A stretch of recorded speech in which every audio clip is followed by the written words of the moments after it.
Hello, അസ്സലാമു അലൈക്കും. എന്തൊക്കെയാണ് വിശേഷം? എല്ലാവർക്കും സുഖല്ലേ? ഇന്ന് ഞാൻ അടിപൊളിയായിട്ടുള്ള ഒരു കിടിലൻ സ്നാക്കിൻ്റെ റെസിപ്പിയാണ് കാണിക്കുന്നത്. ഒരു 5 മിനിറ്റിനുള്ളിൽ നമുക്ക് തട്ടിക്കൂട്ടാൻ പറ്റുന്ന, എന്നാൽ ഒരുപാട് ചേരുവകളൊന്നും ഇല്ലാത്ത ഒരു 3, 4 ഐറ്റംസ് മാത്രം മതി. അതിൽ മെയിൻ എന്ന് പറയുന്നത് നമ്മൾ ബ്രെഡും മുട്ടയും മാത്രം മതി ട്ടോ. കുറച്ച് പഴയതായ ബ്രെഡായാലും കുഴപ്പമൊന്നുമില്ല. നമുക്കത് വെച്ചിട്ട് ഉണ്ടാക്കാൻ പറ്റുന്ന നല്ലൊരു അടിപൊളി സ്നാക്കാണ്.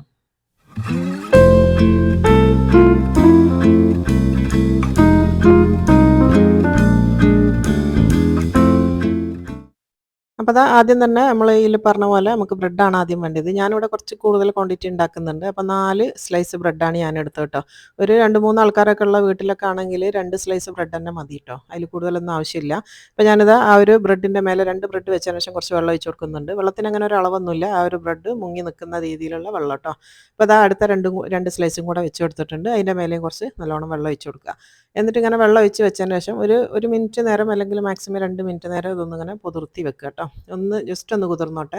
ആ സമയം കൊണ്ട് നമുക്കിത് ഒരു 4 മുട്ട ഞാനിവിടെ വേവിച്ച് വെച്ചതാണ്. 4 മുട്ടയാണ് വേവിച്ചത് കേട്ടോ. അപ്പോൾ അത് എത്ര കഷ്ണം ബ്രെഡാണോ നിങ്ങൾ എടുക്കുന്നത് അത്രയും മുട്ടയാണ് എടുക്കേണ്ടത്. ഞാൻ 4 സ്ലൈസ് എടുത്തതുകൊണ്ട് 4 മുട്ടയും പുഴുങ്ങിയെടുത്തിട്ടുണ്ട്. എന്നിട്ട് ഇങ്ങനത്തെ ഒരു ഗ്രേറ്റർ എല്ലാവരുടെ അടുത്തും ഉണ്ടാവുമല്ലോ അങ്ങനത്തെ വെജിറ്റബിൾസ് കട്ട് ചെയ്യണ ഗ്രേറ്റർ. അങ്ങനത്തെ ആ ഗ്രേറ്ററിൽ ഏറ്റവും ചെറുത് നോക്കിയിട്ട് അതിൽ ഈ ഒരു മുട്ടനെ ഒന്ന് ഗ്രേറ്റ് ചെയ്തെടുക്കുക കേട്ടോ. വെള്ളയും മഞ്ഞയൊക്കെ ഒന്നിച്ച് തന്നെ ഇങ്ങനെ ഒന്ന് ഗ്രേറ്റ് ചെയ്തെടുക്കുക. അപ്പോൾ ഇങ്ങനെ ഗ്രേറ്റ് ചെയ്തെടുക്കുമ്പോഴാണ് അതിൻ്റെ ഒരു കറക്റ്റ് ആ ഒരു ടെക്സ്ചർ വരിക കേട്ടോ. അല്ലാണ്ട് മിക്സിയിൽ അടിക്കുക അല്ലെങ്കിൽ കൈകൊണ്ട് അരിഞ്ഞിടുമ്പോൾ ആ ഒരു കറക്റ്റ് വരുന്നില്ല. ഇങ്ങനെ ആക്കുമ്പോഴാണ് നല്ല രീതിയിൽ കിട്ടുന്നത്.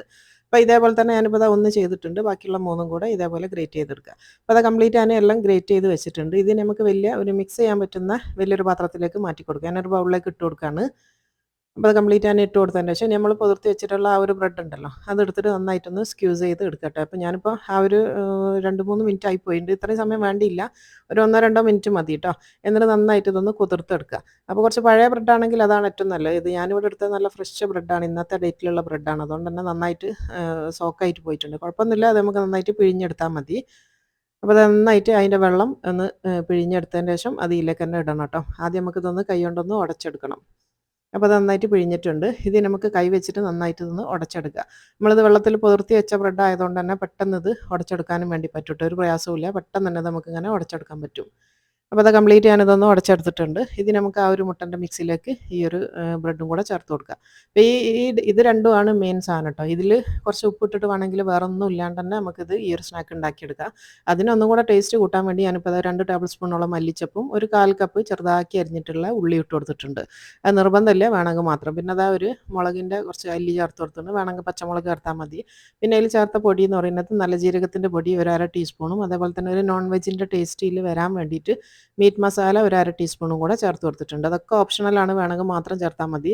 പിന്നെ അതാ കുറച്ച് ഉപ്പ് ഇടുമ്പോൾ ശ്രദ്ധിക്കുക. ഓൾറെഡി നമ്മൾ ആ ഒരു ബ്രെഡിൽ ഉപ്പുണ്ടാവും. പിന്നെ ബാക്കിയുള്ളതിലേക്ക് മാത്രം ഉപ്പ് മതി കേട്ടോ. ഒരു 1/2 ടീസ്പൂണാണ് ഞാൻ ഈ ഒരു അളവിലേക്ക് ഉപ്പ് ഇട്ട് കൊടുത്തത്. എന്നിട്ട് ഇത് കൈ വെച്ചിട്ട് നന്നായിട്ട് ഇതൊന്ന് എല്ലാം കൂടെ ഒന്ന് മിക്സ് ചെയ്തെടുക്കുക. ആ ഒരു ബ്രെഡ് ഉള്ളതുകൊണ്ട് തന്നെ വേറെ എക്സ്ട്രാ വെള്ളമൊന്നും ആവശ്യമില്ല.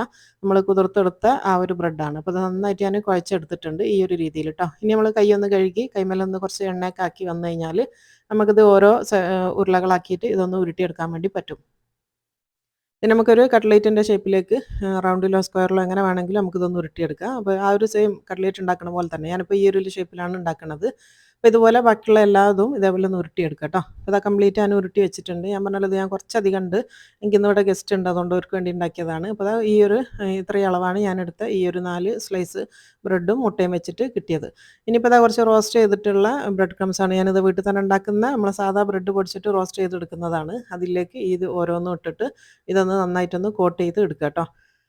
അപ്പോൾ കോട്ട് ചെയ്യുമ്പോൾ എന്ന് പറഞ്ഞാൽ വേറെ ഒന്നും ഇതിൽ മുക്കൊന്നും വേണ്ട. കാരണം ഓൾറെഡി ഇതിൻ്റെ മുകളിലൊരു നനവുണ്ടാവും. അപ്പോൾ അതുകൊണ്ട് തന്നെ വേറെ മുട്ട അല്ലെങ്കിൽ വെള്ളത്തിലോ കോൺഫ്ലവറോ ഒന്നും കലക്കിയത് നിങ്ങൾ ഡിപ്പ് ചെയ്യാൻ വേണ്ടി പോകണ്ട. ഡയറക്റ്റ് ഇങ്ങനെ ഒന്ന് കോട്ട് ചെയ്തെടുത്താൽ മതി. ഇതുപോലെ തന്നെ ബാക്കിയുള്ള എല്ലാതും ഇതേപോലെ തന്നെ നമുക്ക് ബ്രെഡ് ക്രംസിലൊന്ന് നന്നായിട്ട് കോട്ട് ചെയ്ത് വെക്കാം ട്ടോ. അപ്പോൾ ദാ കംപ്ലീറ്റ് ഇതൊന്ന് കോട്ട് ചെയ്ത് വെച്ചിട്ടുണ്ട്. ഇതിന് വേണമെങ്കിൽ നമുക്കൊരു 10 മിനിറ്റ് ഫ്രീസറിൽ വെച്ചാൽ അത്രയും നല്ലതാണ്. വെക്കണമെന്ന് യാതൊരു നിർബന്ധവുമില്ല. വെച്ചില്ലെങ്കിലും നമുക്ക് പൊരിച്ചെടുക്കാം. പക്ഷേ കുറച്ചും കൂടെ ഒരു ധൈര്യത്തിൽ, ചില ആൾക്കാർക്ക് പേടിയുണ്ടാവും ഇതിങ്ങനെ എണ്ണയിലിടുന്ന സമയത്ത് കട്ട്ലേറ്റ് ഉണ്ടാക്കുമ്പോൾ ശരിയാവില്ല എന്നൊക്കെ പറയലുണ്ട്. അതിന് വേണ്ടിയിട്ടുള്ളൊരു ടിപ്പാണ് പറഞ്ഞു തന്നത്. വേണമെങ്കിൽ ഒന്ന് ഫ്രീസ് ചെയ്തിട്ട് ഒരു 5 മിനിറ്റൊക്കെ ഒന്ന് ഫ്രീസ് ചെയ്തിട്ട് എടുക്കുകയാണെങ്കിൽ അത്രയും നല്ലതാണ് ട്ടോ. അപ്പോൾ ഞാനിപ്പോൾ ഫ്രീസൊന്നും ചെയ്യണില്ല. അല്ലാണ്ട് തന്നെയാണ് ഡയറക്റ്റ് ഇട്ട് കൊടുക്കുന്നത്.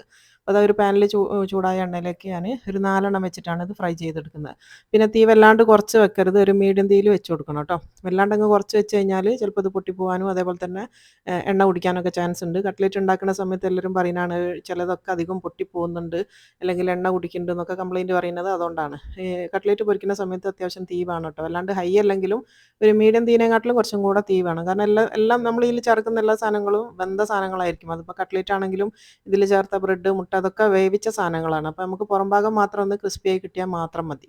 അപ്പോൾ അത് 2 ഭാഗവും ഞാൻ നന്നായിട്ട് ഒന്ന് മൊരിയിച്ചെടുത്തിട്ടുണ്ട്. പെട്ടെന്നാവും ട്ടോ. 1 മിനിറ്റൊക്കെ മതി ഇത് ഒന്ന് പൊരിച്ചെടുക്കാൻ വേണ്ടിയിട്ട്. അപ്പോഴത്തേക്കും നമുക്കിത് എണ്ണയിൽ നിന്ന് കോരിയെടുക്കാം. ഞാനിപ്പോൾ ഇതൊരു ടിഷ്യൂ പേപ്പറിൻ്റെ മേലേക്കാണ് വെക്കുന്നത്. എണ്ണയൊന്നും കുടിക്കില്ല ട്ടോ. എന്ത് തന്നെ നമ്മൾ പൊരിച്ചാലും നമ്മൾ ടിഷ്യൂ പേപ്പറിൽ വെക്കണത് നല്ലതാണല്ലോ. അതുകൊണ്ട് വെക്കുന്നതേ ഉള്ളൂ. തീരെ എണ്ണയൊന്നും കുടിക്കാത്തൊരു സ്നാക്കാണ്. അതേപോലെ തന്നെ ചൂടോടുകൂടി കഴിക്കാനാണ് നല്ല ടേസ്റ്റ് ട്ടോ. ഇത് ഇങ്ങനെ ഒരുപാട് നേരം വെച്ച് കഴിഞ്ഞാൽ ആ ഒരു ക്രിസ്പിനെസ് പോയി പോകും. അതുകൊണ്ട് പൊരിച്ച ഉടനെ കഴിക്കലാണ് ഏറ്റവും നല്ലത്. അപ്പോൾ തന്നെ എല്ലാം പൊരിച്ച് കോരിയിട്ടുണ്ട്. ഇതേപോലെ തന്നെ ഇനി ബാക്കിയുള്ള ഇതും കൂടെ ടിക്കീസും കൂടെ ഒന്ന് പൊരിച്ച് കോരാം. ഇതിൻ്റെ പേരാണ് ടിക്കി ട്ടോ. അപ്പോൾ ദാ ബാക്കിയെല്ലാം ഞാൻ പൊരിച്ചിട്ടുണ്ട്. ഇപ്പോൾ ഞാനത് ഒരു സെർവ് ചെയ്യുന്ന പ്ലേറ്റിലേക്ക് മാറ്റി വെച്ചേന് കേട്ടോ. നല്ല അടിപൊളി സ്നാക്കാണ്. അപ്പോൾ നമ്മൾ ശരിക്കും നമ്മൾ ആ ഒരു കട്ട്ലറ്റൊക്കെ കഴിക്കുന്ന പോലെ തന്നെയാണ് തോന്നുക കേട്ടോ. ആ ഒരു ടേസ്റ്റ് തന്നെയാണ് ഏകദേശം വരുന്നത്. നല്ലൊരു ടേസ്റ്റാണ്. ചൂടോടുകൂടി നമ്മുടെ നാട്ടിലിപ്പോൾ നല്ല മഴയാണ്. അപ്പം മഴയത്തൊക്കെ വൈകുന്നേരം എന്തെങ്കിലും സ്നാക്കൊക്കെ എല്ലാവരും ഉണ്ടാക്കുന്ന പോലെ ആയിരിക്കും. അപ്പോൾ ഇങ്ങനത്തെ ഒരു പെട്ടെന്ന് തട്ടിക്കൂട്ടാൻ പറ്റുന്ന ഒരു സ്നാക്ക് അടിപൊളിയാണ്. നല്ല ക്രിസ്പി ആയിട്ടുള്ള സ്നാക്കാണ്. ഉൾഭാഗത്തൊക്കെ നല്ല സോഫ്റ്റുമാണ് കേട്ടോ. ഞാനൊന്ന് മുറിച്ച് കാണിച്ചു തരാം. ഇതിൻ്റെ ഉൾഭാഗമൊക്കെ കണ്ടില്ലേ, ഉള്ളിൽ നല്ല സോഫ്റ്റ് ആയിരിക്കും, എന്നാൽ പുറം ഭാഗം നല്ല ക്രിസ്പി ആയിരിക്കും. നല്ല കട്ടൻ ചായൻ്റെ കൂടെ കഴിക്കാൻ പറ്റുന്ന സൂപ്പർ സാധനമാണ് കേട്ടോ. അപ്പോൾ എല്ലാവരും ഉണ്ടാക്കി നോക്കിക്കോ. അതേപോലെ തന്നെ പെട്ടെന്ന് ഉണ്ടാക്കാനും പറ്റുന്നതാണ്. ഒരുപാട് ചേരുവകളും ഇല്ല. ഞാൻ പറഞ്ഞല്ലോ, ബ്രെഡും മുട്ടയും മാത്രമാണ് ഇതിൽ മെയിൻ ഇൻഗ്രീഡിയൻ്റ് എന്ന് പറയുന്നത്. പിന്നെ ചേർത്ത സാധനം എന്ന് പറയുന്നത് കുറച്ച് മല്ലിച്ചപ്പും അതേപോലെ തന്നെ ഉള്ളി അരിഞ്ഞതുമാണ്. അപ്പോൾ ഇൻഷാ അല്ലാഹ് ഇനി അടുത്ത നല്ലൊരു വീഡിയോ ആയിട്ട് കാണാം. അസ്സലാമു അലൈക്കും.